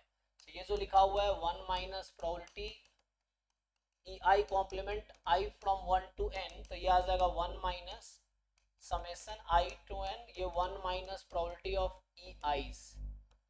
अब इसको जरा सिंप्लीफाई करते हैं, 1 माइनस, सो समेशन ओपन करो, तो यहाँ मैं समेशन 1 का लूंगा तो कितना आएगा, summation of 1 is equal to what, I from 1 to n, इसके इक्वल आएगा ये। हाँ ये आपका n होगा, तो माइनस n हो जाएगा, और ये minus minus plus summation probability of EI's I from 1 to n। तो कुछ बुक में क्या किया होता है, ये ऐसा भी लिखा होगा आपका। तो ये लोग क्या करते हैं, कुछ बुक ऐसा होगा जहां पे ये लोग, जैसे गुप्ता कपूर वाली बुक में ये फॉर्म नहीं होगा, बुल्स इनइक्वालिटी देखोगे तो ऐसे नहीं लिखा होगा, ये इस फॉर्म में लिखा होगा जो मैं लिख रहा हूँ। सो probability of EI from 1 to n minus n minus 1, वो माइनस कॉमन ले लिया हमने। सो यही चीज इसको ऐसे भी लिख सकते हो आप, that is probability of intersection EI। तो ये सब कुछ फॉर्मूले हैं इनइक्वालिटी जो आपको याद रखनी होगी। जैसे आप लोग है ना, जेनसेंस इनइक्वालिटी है, अभी मार्कोव इनइक्वालिटी है, चेबीशेव इनइक्वालिटी है, जो आगे आएगा, तो वो सब भी याद रखना होगा। इस पे क्वेश्चन डायरेक्टली आते हैं, आपको पुट करना है, जस्ट याद रहेगा। तो ये इसमें कुछ क्वेश्चन लिखूंगा अभी अभी आपके रेफरेंस के लिए। सो ये जो value this will be more than equal to, ये क्वांटिटी मैंने प्रूफ किया कि वो इसके इक्वल है, तो ये ना लिख के वो लिखा होगा कि summation probability of I from 1 to n minus में n माइनस 1। तो ये आपका, इसका नाम है बुल्स इनइक्वालिटी। सो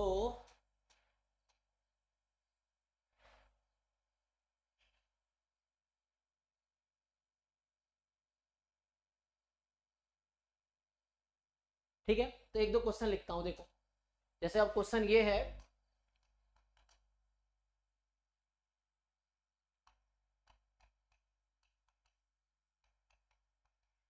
स्टेटमेंट,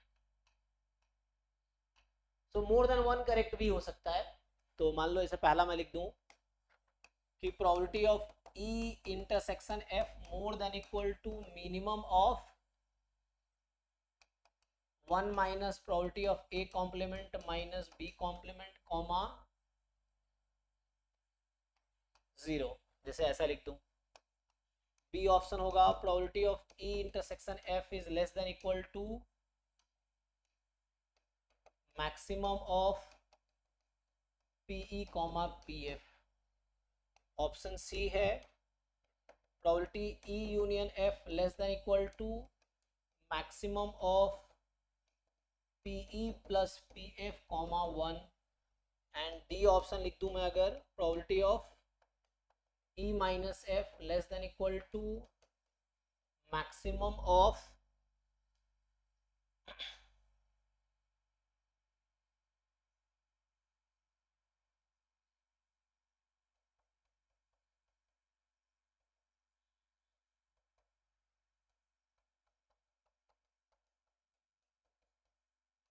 बताइए इनमें से कौन कौन सा स्टेटमेंट ट्रू है?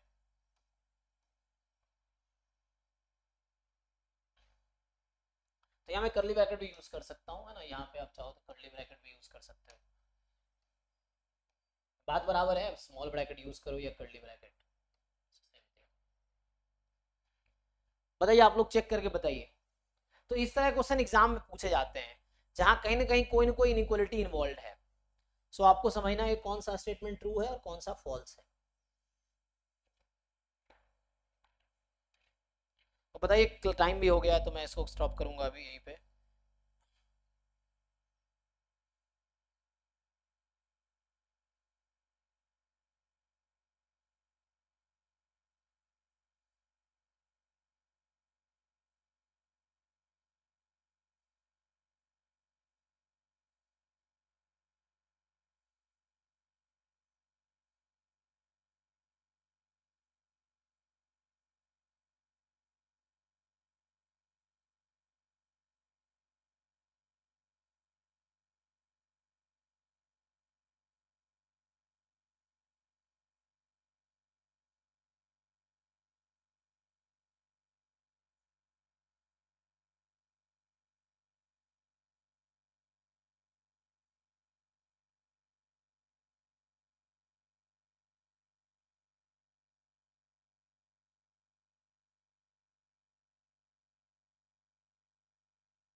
बताओ more than one correct option हो सकता है।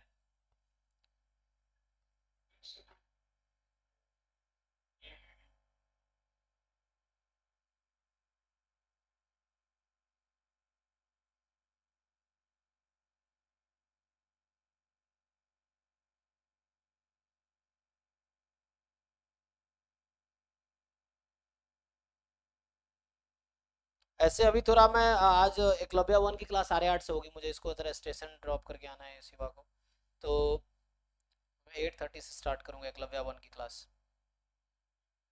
है ना, आते हैं चलते हैं। अरे कोई आधा घंटा 10 मिनट जाने में लगेगा।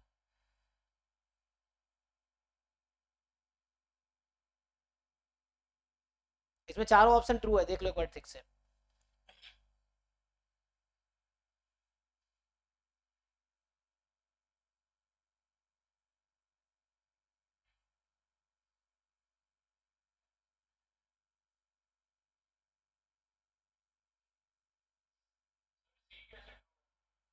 चेक करता हूँ सी में क्या है। सी, हाँ,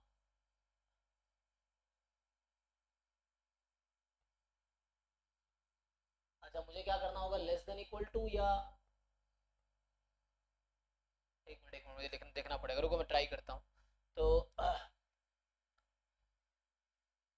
अच्छा मुझे मिनिमम लेना पड़ेगा ना, लेस देन इक्वल टू में मिनिमम, इसमें कोई भी ट्रू है कि नहीं? रुक जाओ मैंने ऐसे खुद ही बनाया कि मैं देखना पड़ेगा। सो चेक कर लेता हूँ मैं एक भी ऑप्शन ट्रू भी है कि नहीं, ये मैंने उल्टा लिख दिया।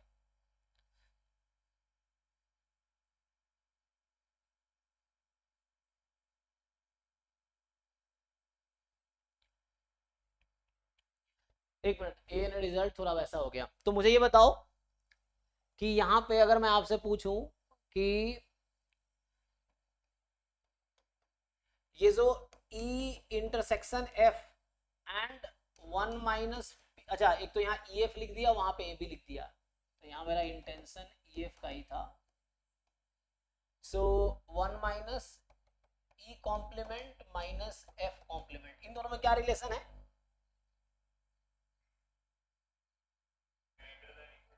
ये ग्रेटर इक्वल टू, और यहाँ E intersection more than equal to 0 होगा, तो इसका कॉमन सॉल्यूशन क्या आता है?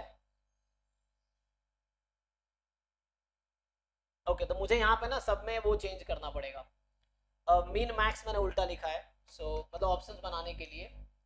सो अभी के लिए जो ऑप्शन मैं एक थ्योरम बता देता हूँ आप लोगों को, then it will be easier for you to decide. So एक थ्योरम ये होता है कि मान लो कोई क्वांटिटी है, सपोज x है, मान लो इज मोर देन, या ऐसा बोल दो कि कोई भी नंबर ले लो, फॉर एग्जांपल चलो थीटा है, more than equal to x1 and theta more than equal to x2। So this is if and only if क्या आएगा, theta more than equal to क्या लिखेंगे यहाँ पे, मोर देन है, so theta more than x1 and theta is more than x2, then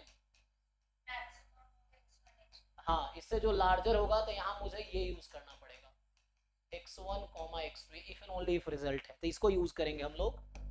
and the theorem is theta 1 less than equal to x1 and theta is less than equal to x1, theta is less than equal to x2।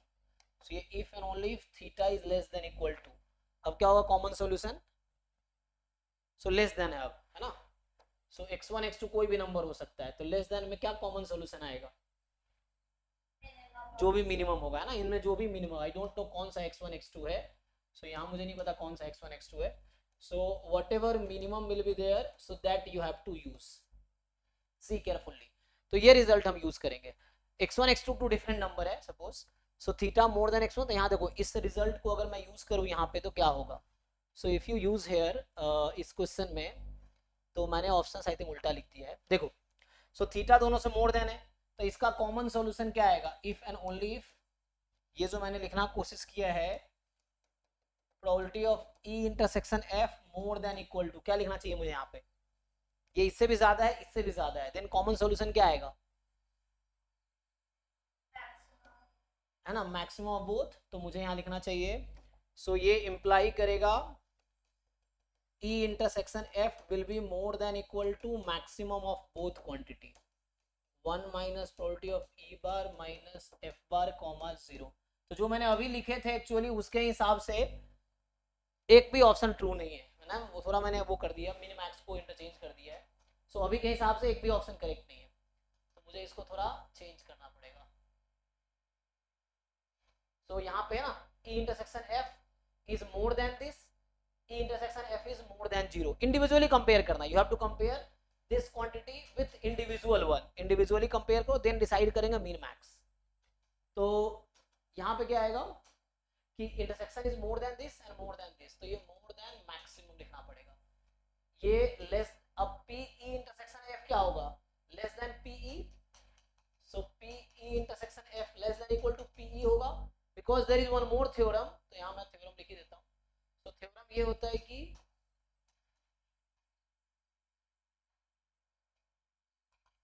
A अगर subset है B का, then probability of A will be less than equal to probability of B। Converse true नहीं है, अगर A subset है B का तो probability of A will be less than equal to probability of B, converse may not be true। so यहाँ मैं क्या कह रहा हूँ कि E इंटरसेक्शन F सबसेट है E का, तो ऐसा हो जाएगा, and E intersection F subset है PF का, तो इन दोनों का जो कॉमन सॉल्यूशन आएगा, so probability of E intersection F will be less than equal to what, दो छोटा ना, so mean of PE comma PF as per this theorem, theta less than x1 less than x2, तो less than equal to minimum of x1 x2, so if and only if है, so ये theorem use करके, तो यहाँ मुझे mean लिखना पड़ेगा, so minimum minimum minimum, और अब तुम चेक कर लो ये चारों करेक्ट होगा, मैंने वो है ना मीन को मैक्स कर दिया था, so ये सब एग्जाम में इस तरह क्वेश्चंस आते हैं। अब ये आप सोच रहे होंगे जैसे मान लो यहाँ पे है, तो E union F is less than PE plus PF, अभी हमने देखा है, और E union F less than equal to 1 less than equal to, तो मिनिमम से छोटा होगा, E माइनस F कॉम्प्लीमेंट, ये क्या है, E माइनस F मतलब E इंटरसेक्शन F कॉम्प्लीमेंट, तो आप यहाँ पे लगा लो, है ना, बुल्स इनइक्वालिटी जो था, you can apply that, probability of E intersection F complement, तो उसके हिसाब से आ जाएगा E intersection F complement more than equal to 1 minus PE complement minus PF का कॉम्प्लीमेंट का कॉम्प्लीमेंट, तो डबल कॉम्प्लीमेंट लेंगे तो PF हो जाएगा, है ना, तो यही बन जाएगा। सो दिस क्वांटिटी इज, अच्छा एक मिनट रुक तो डी में मुझे लगाना पड़ेगा, तो डी आई थिंक गलत हो जाएगा नहीं, जल्दीबाजी में एक्चुअली हूँ, मुझे जाना है इसलिए मैं जल्दी कर रहा हूँ, सो उसमें गलतियाँ हो रही है, ठीक है देख लो एक मिनट। सो ये दिस, अच्छा समझ नहीं आ रहा है, थोड़ा सा दिमाग दिमाग लगाओ। तो यहाँ से ये less than equal to PE हो जाएगा, अच्छा डी वाला करेक्ट नहीं होगा, so D is not correct. So ये तुम्हारे लिए भी होमवर्क है, ट्राई करके आओ, फिर अगले क्लास में डिस्कस करता हूँ, कल यहीं से स्टार्ट करता हूँ मैं, ठीक है।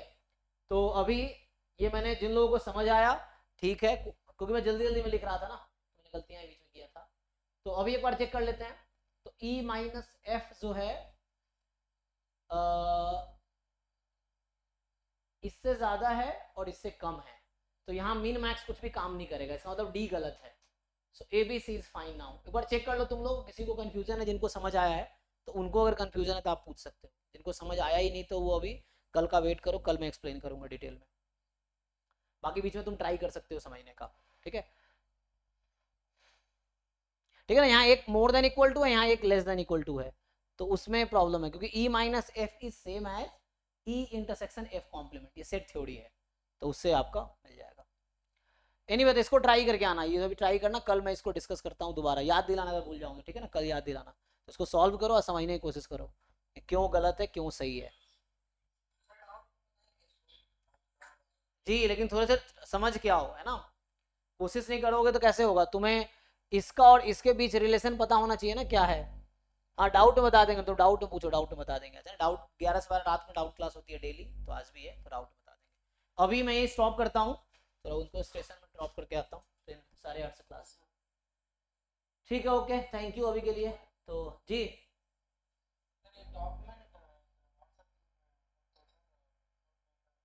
क्या क्या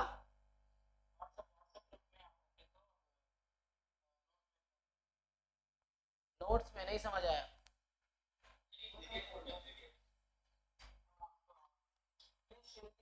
Okay, okay. This PDF you want? हाँ, I will share this PDF. No problem. Yeah. Okay. हाँ, the problem is I take class continuously till 11 o'clock, so I cannot send in between, na, because back to back I have classes. So like next batch I have, then next batch, then next batch. So I start class at 6:30 and I have continuous classes till 12. So obviously I will send after 12 only. Okay. So today also I will send after 12 only. So it is not possible before. So it's not like I will stop the class and then send the notes. I will send all notes together at night. Yeah.